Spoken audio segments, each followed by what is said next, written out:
सितंबर का महीना था। काली अंधेरी रात थी। धीरे धीरे से हवा की ठंडी लहरें आ रही थी। आकाश में बिजली चमक रही थी।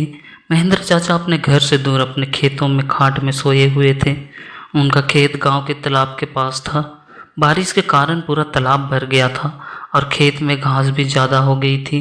उसके कारण अंधेरे में यह सब ज़्यादा डरावना लग रहा था। उस तालाब के किनारे आम के 6-7 बड़े बड़े पेड़ भी थे। आम के पेड़ की डालियों का आवाज़ काफ़ी डरावना लगता था। अचानक खेत में बंधी हुई भैंसों ने चिल्लाना शुरू कर दिया। महेंद्र चाचा को पता ही नहीं चल रहा था कि आखिर ये भैंस ऐसा क्यों कर रही हैं। उन्हें लगा कि शायद ठंडी के कारण ये भैंसें ऐसा कर रही होंगी। इसलिए महेंद्र चाचा के खेत में चिमनी जलाई। उस चिमनी के उजाले में महेंद्र चाचा की नज़र उनके खाट पे पड़ी। उन्होंने देखा कि एक स्त्री उनकी खाट पे बैठी है। यह देखकर उनका शरीर डर के मारे कांपने लगा। उसी वक्त आकाश में बिजली का तेज झटका हुआ। वैसे तो महेंद्र चाचा बहादुर थे, लेकिन आज उन्हें भी थोड़ा डर लग रहा था। उसी वक्त काका ने आग में कुछ सूखी घास डाली और आग को ज़्यादा बढ़ाया। इसकी वजह से वो औरत ठीक से दिखाई दे रही थी। महेंद्र चाचा ने तापने के साथ बैठे बैठे ही बूम लगाई, कौन है? पर सामने से कोई प्रतिक्रिया नहीं मिली। इसलिए काका अचंभित रह गए। उनकी समझ में कुछ नहीं आया। काका खड़े हो गए। इसलिए महेंद्र काका ने सोचा कि अब डरने से कुछ नहीं होगा, मुझे हिम्मत से काम लेना पड़ेगा, क्योंकि जो डर गया वो समझो मर गया। चाचा ने एक बड़ी लकड़ी हाथ में ले ली और बोले, कौन हो तुम? तुम्हें क्या लगता है कि मैं तुमसे डर गया हूँ?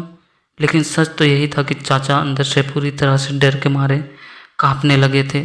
चाचा का यह गुस्से वाला रूप देखकर वो स्त्री खड़ी हो गई और जोर से बोली, क्या तुम मुझसे नहीं डरते? चाचा ने हिम्मत की और बोले, यहाँ से चली जाओ, वरना यह लाठी से मार मार के तेरा सिर फोड़ दूंगा। इतना ही बोलता महेंद्र चाचा ने लाठी उठाई और उसी वक्त उस औरत ने आवाज़ उठाई, अब तू मुझे मेरे ही घर से निकाल लेगा? यहाँ पर तो मेरा बचपन गुजरा है। यह मेरे ही घर है, मैं यहाँ सालों से रह रही हूँ। यह सुनकर चाचा का डर और गुस्सा दोनों ही शांत हो गए। उन्हें लग रहा था कि मेरे सामने जो औरत खड़ी है उसे मैं जानता हूँ। उसकी आवाज़ भी जानी पहचानी लग रही थी। चाचा सोचने लगे कि आखिर यह औरत है कौन? अगर मैं इस औरत को जानता हूँ तो आखिर यह इतने भयानक और विकराल रूप में क्यों है? अचानक, अरे ये तो ज्योति है, मेरी बड़ी बहन। बचपन में मैं और ज्योति साथ में ही खेत में चारा काटने का काम करते थे। अब महेंद्र चाचा को पूरी बात समझ में आ गई। यह ज्योति के बचपन की बात है। जब ज्योति 14 साल की थी तब इसी खेत में गांव के कुछ बच्चों के साथ खेल रही थी। दूसरे बच्चों की तरह ज्योति भी पेड़ पर चढ़कर एक डाल से दूसरे डाल पर छलांग लगा रही थी। अचानक ज्योति जिस डाल पर बैठी थी वह डाल टूट गई और ज्योति मुंह के बल नीचे गिर गई। यह देखकर सारे बच्चे डर के मारे चिल्लाने लगे। बच्चों के चिल्लाने की आवाज़ सुनकर बड़े लोग वहां पहुंचे और ज्योति को उठा के अस्पताल ले गए, लेकिन तब तक काफ़ी देर हो चुकी थी। ज्योति की मौत हो गई थी। महेंद्र चाचा को ये सारी बातें याद आ रही गई और वह सीधा ज्योति के पास जाकर रोने लगे। जब यह बात गांव वालों को पता चली तो सारे गांव वाले चौंक उठे थे। वास्तव में वह ज्योति ही थी।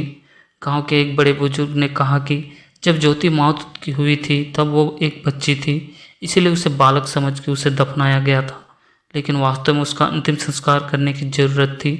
इसीलिए ज्योति की आत्मा आज तक भटक रही है। महेंद्र चाचा ने तुरंत ही ज्योति को जहाँ दफनाया गया था वहाँ से उसे निकाला। किसी भी कीमत नहीं हो रही थी कि कोई उसके पास भी जा सके। उसी वक्त ज्योति की आत्मा ने गांव वालों के सामने आके कहा कि हाँ, आपकी बात सही है, मैं मर चुकी हूँ। आप लोगों को मुझसे डरने की ज़रूरत नहीं है।